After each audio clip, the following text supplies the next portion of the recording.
महाभारत का भयंकर युद्ध चल रहा था। लड़ते लड़ते अर्जुन रण क्षेत्र से दूर चले गए थे। अर्जुन की अनुपस्थिति में पांडवों को पराजित करने के लिए द्रोणाचार्य ने चक्रव्यूह की रचना की। अर्जुन पुत्र अभिमन्यु चक्रव्यूह भेदने के लिए उसमें घुस गया।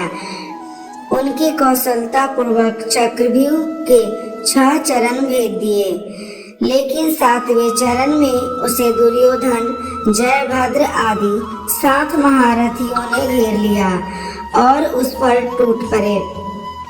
जयभद्र के पीछे से निहत्थे अभिमन्यु पर जोरदार प्रहार किया। वह वार इतना तीव्र था कि अभिमन्यु उसे सहन नहीं कर सका और वीर गति को प्राप्त हो गया। अभिमन्यु की मृत्यु का समाचार सुनकर अर्जुन क्रोध से पागल हो उठा। उसने प्रतिज्ञा की कि यदि अगले दिन सूर्यास्त से पहले उसने जयभद्र का वध नहीं किया तो वह आत्मदाह कर लेगा। जयभद्र भयभीत होकर दुर्योधन के पास पहुंचा और अर्जुन की प्रतिज्ञा के बारे में बताया। दुर्योधन उसका भय दूर करते हुए बोला, चिंता मत करो मित्र, मैं और सारी कौरव सेना तुम्हारी रक्षा करेंगे। अर्जुन, कल तुम नहीं पहुंच पाओगे, उसे आत्मदाह करना पड़ेगा। अगले दिन युद्ध शुरू हुआ। अर्जुन की आंखें जयभद्र को ढूंढ रही थी, किंतु वह कहीं नहीं मिला। दिन बीतने लगा। धीरे धीरे अर्जुन की निराशा बढ़ती गई। यह देखकर श्री कृष्ण बोले, पार्थ, समय बीत रहा है और कौरव सेना ने जयभद्र को रक्षा कवच से घेर रखा है। अतः तुम शीघ्रता से कौरव सेना का संहार करते हुए अपने लक्ष्य की ओर बढ़ो। यह सुनकर अर्जुन का उत्साह बढ़ा और वह जोश से लड़ने लगे, लेकिन जयभद्र तक पहुंचना मुश्किल था। संध्या होने वाली थी। तब श्री कृष्ण ने अपनी माया फैला दी।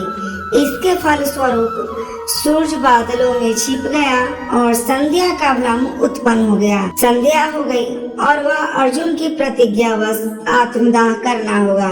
यह सोचकर जयभद्र और दुर्योधन खुशी से उछल पड़े। अर्जुन को आत्मदाह करते देखने के लिए जयभद्र कौरव सेना के आगे आकर अट्टहास करने लगा। जयभद्र को देखकर श्री कृष्ण बोले, पार्थ, तुम्हारा शत्रु तुम्हारे सामने खड़ा है। उठाओ अपना खंडी और वध कर दो इसका। वह देखो, अभी सूर्यास्त नहीं हुआ है। यह कहकर उन्होंने अपनी माया समेट ली। देखते ही देखते सूरज बादलों से निकल आया। सबकी दृष्टि आसमान की ओर उठ गई। सूरज अभी भी चमक रहा था। यह देखकर जयभद्र और दुर्योधन के पैरों तले जमीन खिसक गई। जयभद्र भागने को हुआ, लेकिन तब तक अर्जुन ने अपना गांडीव उठा लिया था।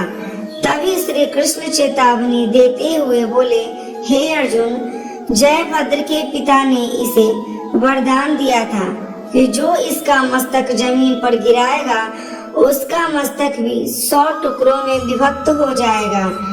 इसलिए यदि इसका सिर जमीन पर गिरा तो तुम्हारे सिर के 100 टुकड़े हो जाएंगे। हे पार्थ, उत्तर दिशा में यहाँ से 100 योजन की दूरी पर जयभद्र का पिता तप कर रहा था।